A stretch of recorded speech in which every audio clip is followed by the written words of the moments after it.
Hey hello guys and welcome back to your channel. मैं हूं आपकी होस्ट कोच और दोस्त प्रिया, और नाम तो सुना ही होगा, जोक्स अपार्ट। तो आज की कहानी है बहुत ही ज़्यादा बेहतरीन। आज की कहानी है, मैं बात कर रही हूँ प्रमोदिनी रॉल की, जिनके ऊपर एसिड फेंका गया था महज 17 साल की उम्र में।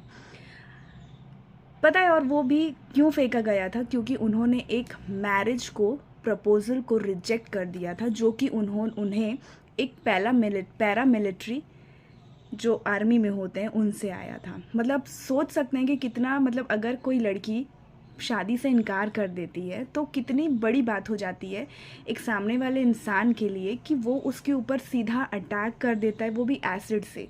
और जब उनके ऊपर एसिड अटैक हुआ तो उनकी दोनों आंखें तो जा ही चुकी थी, साथ में कान भी चले गए थे, और वो 9 महीने तक, आप यकीन नहीं करोगे, आईसीयू में रही थी। और 80% पूरे बर्न्स थे उनके बॉडी में। कितना अजीब होता है ना कि एक मैरिज प्रपोजल को रिजेक्ट करने की उन्हें इतनी बड़ी कीमत चुकानी पड़ रही है। 9 मंथ्स तक हमने ये सुना है कि एक माँ के गर्भ में बच्चा होता है। 9 मंथ्स में आईसीयू में रह रहे कि वो कितना तड़पी होगी, आप सोच भी नहीं सकते, और मैं भी नहीं सोच सकती। हम आईसीयू में किसी पेशेंट को रखते हैं तो 1 महीना 2 महीना, पर 9 महीने तक आप इंटेंसिव केयर यूनिट में रह रहे हैं, पल पल आप तड़प रहे हैं। कितनी बहुत बड़ी बात हो जाती है यार। 9 महीने वो रही हैं हॉस्पिटल में, आईसीयू में, और फिर 5 साल तक उन्होंने किसी का चेहरा तक नहीं देखा। उनकी माँ जो थी वो उनका सब बैंडेज वगैरह वही करती थी। वो विडो थी। जो प्रमोदिनी रॉल है, उनके फादर नहीं थे। जो उनका केस था, एफआईआर हुआ था 2012 में, इसे खारिज ये कह के कर दिया कि बहुत, मतलब सबूत हैं वो कम हैं। सबूत कम होने के कारण उनके केस को खारिज कर दिया गया, पर उन्होंने हार नहीं मानी।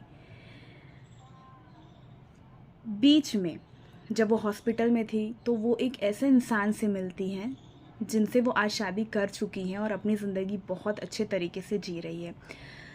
हम जब प्यार करते हैं किसी से तो हम उसके शक्ल, सूरत, उनकी आँखों को देख के प्यार करते हैं।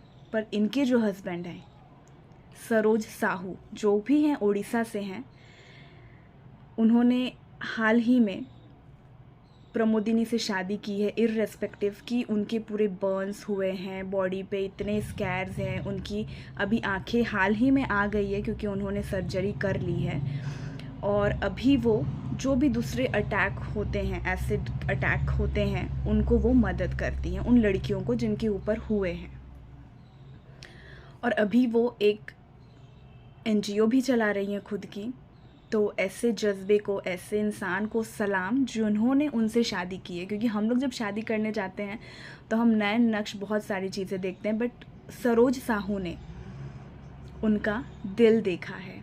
आपको पता है, वो जब जॉब करते थे तो आधी जो सैलरी होती थी वो प्रमोदिनी के जो भी डॉक्टर का खर्चा होता था वो उस पे लगाते थे, और बाद में उन्होंने अपनी जॉब तक छोड़ दी सिर्फ प्रमोदिनी के कारण। तो सरोज साहू, आपको सलाम है, और आप बहुत लकी हैं। और इवन प्रमोदिनी जो है वो भी बहुत ज़्यादा लकी है कि आपको उन जैसा, मतलब ऐसा उन्होंने हस्बैंड पाया है। तो अगर आपको भी इस कहानी से कुछ सीखने को मिलता है तो कमेंट करके ज़रूर बताइए। तब तक के लिए श्री शिवाय नमस्तुभ्यम।